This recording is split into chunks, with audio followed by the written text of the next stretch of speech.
we found that the education spirit of the South Koreans actually played a very decisive role for the economic development. And that is why the Semaul movement could succeed. So we thought that the best sequence that can show the comprehensive planning of the linkage between economic development and education is the period during the Miracle on Han River, because actually it is a role model for the developing countries, because it is the one and only case that a beneficiary country became a donor country in such a rapid phase. So this is the answer. Okay, very, very persuasive, more than enough answer. And then let me invite just one single, at the back of the floor, the lady raised the question, the hands. So let me just accommodate just one single question from the lady behind.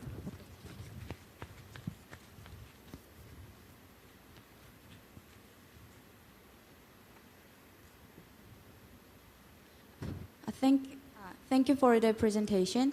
As one of my personal interests is refugee, so I really enjoyed your presentation. But sorry, but I have two questions. So can I ask two questions? Go ahead. Yeah, thank you. The first one is a little bit fundamental, but in introduction part, you said that education is the key for breaking the vicious circle of poverty. But when you see the homeless people in Korea, some of them are really educated well, but they now become the homeless people. So in that case, I doubt on the effectiveness of education. So I know it's a big question, but could you give me a simple explanation on how education decreased the poverty? And the second one is that you introduced many good programs such as DAFI and internship programs. But the refugees who lost their home and their family, they do not have any willingness to participate in the higher education. So in that case, I wonder that how do you motivate the refugees to participate in the education program? Thank you. Thank you for your critical question. To answer the first question, we mentioned that education is the key to cut off the vicious cycle of poverty. But we also mentioned that higher education is important for long-term development. This means that the first breakdown of poverty can be education. However, for long-term development and for the cut of the vicious cycle to maintain for a long term, higher education is necessary because, as we mentioned before, primary education and secondary education is not enough for an individual to contribute to their community in order to restore their community by themselves.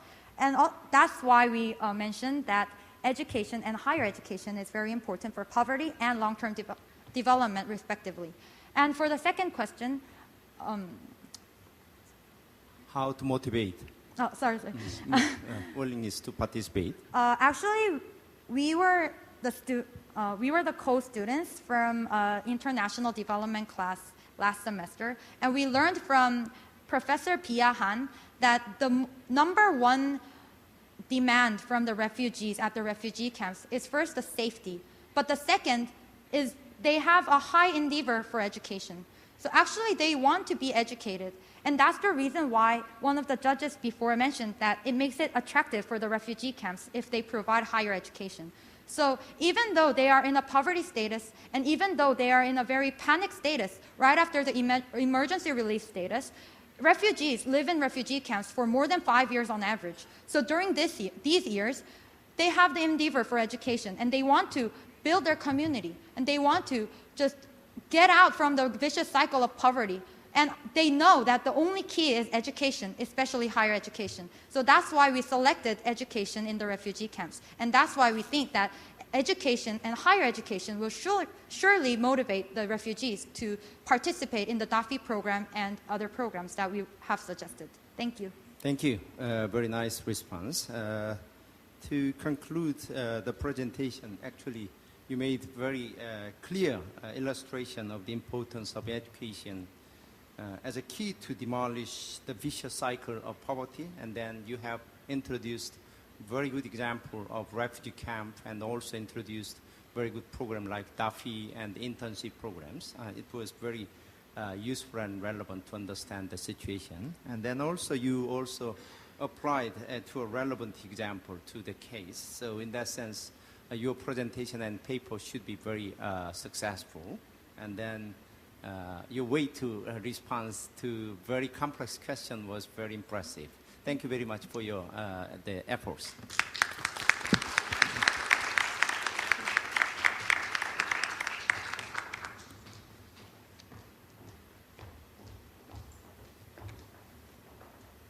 Now, we are finally have final team for today's contest. They've been waiting for a long period of time. 권대명, 강주령, 박지혜, 서정윤 from Gyeonggi University in Korea will make a presentation. Please welcome them with a warm round of applause. The title of the paper is Building a New Global Partnership through the Cooperation of Students in the World. Hello, good afternoon, everyone. At first, I want to say thank you for giving us as the final presentation of today. We have been so nervous. Okay, anyway, our topic is building a new global partnership through the cooperation of students in the world. And this is our table of contents, and now we start our presentation. At first, I'm going to explain why we need an international student network. As we already know, since 1980s, the importance of civil society organization has been increasing in development cooperation as a third sector. For these reasons, lots of international organizations such as UNDP and IMF emphasize a partnership with these CSOs. In other words, CSOs have been playing an important role in MDGs. However, compared to the importance of CSOs, it is true that the role of students has been neglected in MDGs. According to the Isaac World Conference on News, it said the biggest problem with MDGs was there was little youth participation despite their importance. And why we need student cooperation? As we know, these days, the international society is in a deadlock in its decision-making process. If you see the Crimea crisis and the conflict between Israel and Palestine, there's nothing that UN can do to resolve this situation. Not only that, the outcome of MDGs did not give up to our expectation. Therefore, we think that the more integrated cooperation of the world is needed. And we believe that students can play an important role as a new sector of the international society, like CSOs. This is because students, especially university students, are well-educated people, especially in developing countries, and we are relatively free from political and economic inspiration. So, how can you increase the role of students in post-MDGs? To get the answer of this question, we carried out the survey on the university student awareness about a global partnership. However, because of the time limitation, I'm going to skip this part and briefly explain the summary of our survey.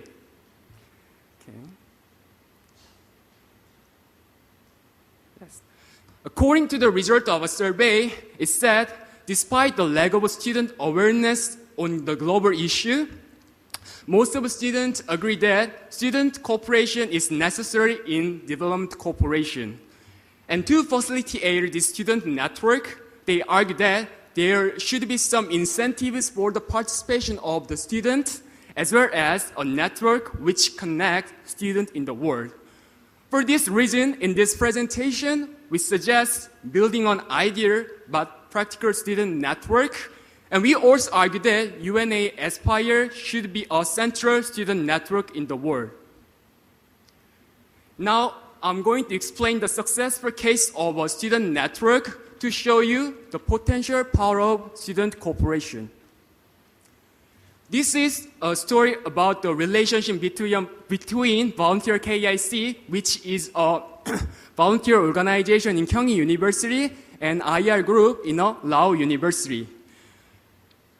Volunteer KIC and Lao University students have been doing volunteer activities for Hannangkong village in Laos during our every winter break.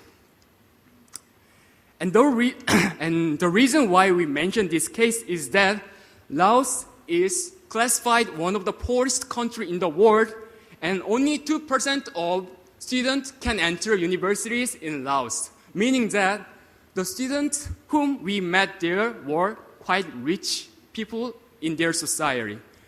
And then Laos is still governed by the authoritarian regime. For these reasons, when we met students in Laos for the first time, they didn't know what volunteer work was and why they should help poor people in their countries. However, as time went by, small but gradual changes started to happen. Firstly, they made their own volunteer group called IR in their university after we left. And then they began to actively participate in making the volunteer activities by themselves. And more students started to join this group. By seeing their change of recognition, we could see the seed of hope in Laos, and we believe that if they become high-ranking officers in the future, we believe that they will give more effort to make good governance in their society. And how was our relationship possible? We could easily become friends rather than having an official relationship. Okay. Now, I'm going to explain how we build up an international student network. To build up student network, we refer to two model cases. The first one is ISEC, which has already an international student network. And the second one is IABE, which has a global network of volunteer and volunteer organizations. The first model is ISEC. ISEC, which is an international non-profit organization, gives leadership opportunities and facilitates youth activities through global internship programs and conferences. For these reasons, currently and annually over 100,000 students participate in this ISEC group, and ISEC has also partnership with over more than 8,000 organizations globally. And the reason why ISEC became successful is like this: cooperation, incentives, communication, and structure. But during this presentation, we want to focus on the structure of ISEC. This is because building on strong and internal structure is the first step to make an international student network. And this is the structure of ISEC. ISEC structure now consists of 5-level organs, including group network under ISEC International. At first, I'm going to explain global plenary, which consists of the president of all member committees in ISEC. Although it's not a type of organ, rather it is close to the World Conference, it has right to have a final decision and set the global direction of ISEC.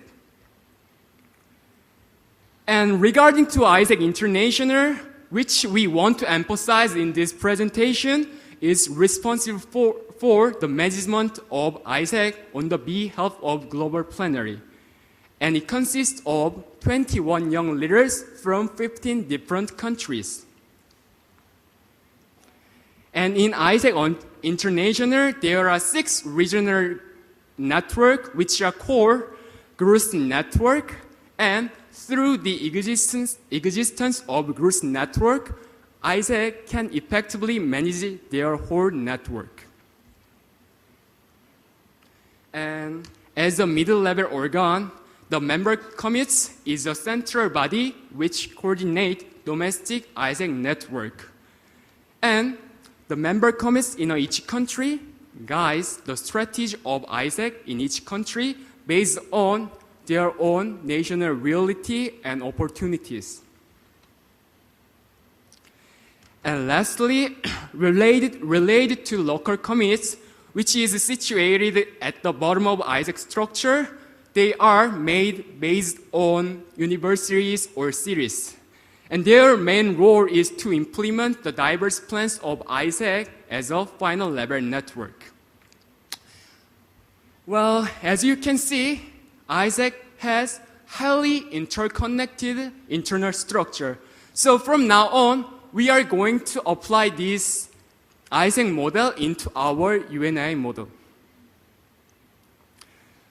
Okay, at first, let me briefly explain what UNAI is. UNAI was launched in 2010, and we, student group, were also made to facilitate 8 UNAI activities. And until now, nearly 1,000 academic institutions have been registered as a member of UNAI. Well, if you see this fact, it seems that UNAI worked really well. But in reality, there has been little interaction among UNAI members. In case of UNAI Aspire in our country, we have really difficult times doing our activities. I'm not here to blame UNAI, but as well as a person who loves our organization, we think that there should be some improvement of our organization, and we believe that if UNAI network works well, UNAI Aspire can be a central student network in the world. So we came up with the new UNAI model using ISAC network. This is the new UNAI model, which consists of 5 organs like ISAC. At first, I'm going to explain UNAI headquarters, and UNAI headquarters should be the center for linking the whole UNAI network, and also should set the global direction of UNAI, like global plenary in ISAC. And related to Aspire International, it should be the core of UNAI network by mediating the headquarters and UNAI hubs. And the member of Aspire International should be selected in the Aspire members, and those selected will work together in the UNAI International Aspire office for 1 year as interns. And currently, there are 10 UNAI hubs, and we classify these 10 UNAI hubs into 5 regional categories. And we argue that in the new UNAI structure, UNAI hub should be the backbone of their countries, their regions, and manage their regions. And related to national institution, which is a central institution representing UNAI institution in a country, it should be the mediator between hubs and domestic UNAI members. Through this national institution, domestic UNAI members can get important information as well as can easily contact with others. Finally, regarding domestic UNAI members, it will be situated at the bottom of the UNAI network, and their main role will be to implement the strategy of UNAI for achieving post-MDGs. But the important thing here is that both domestic UNAI institution and student organization should be cooperate as an equal partner.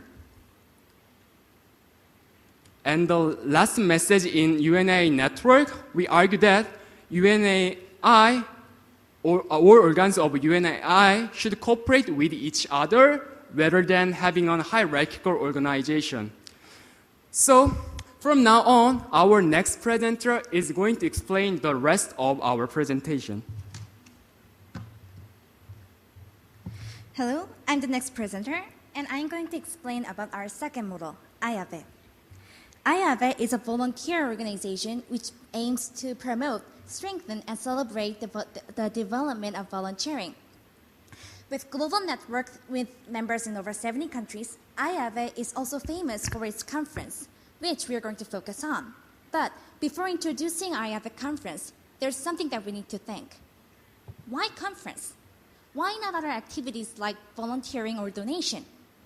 Well, we believe holding a conference can make a public sphere.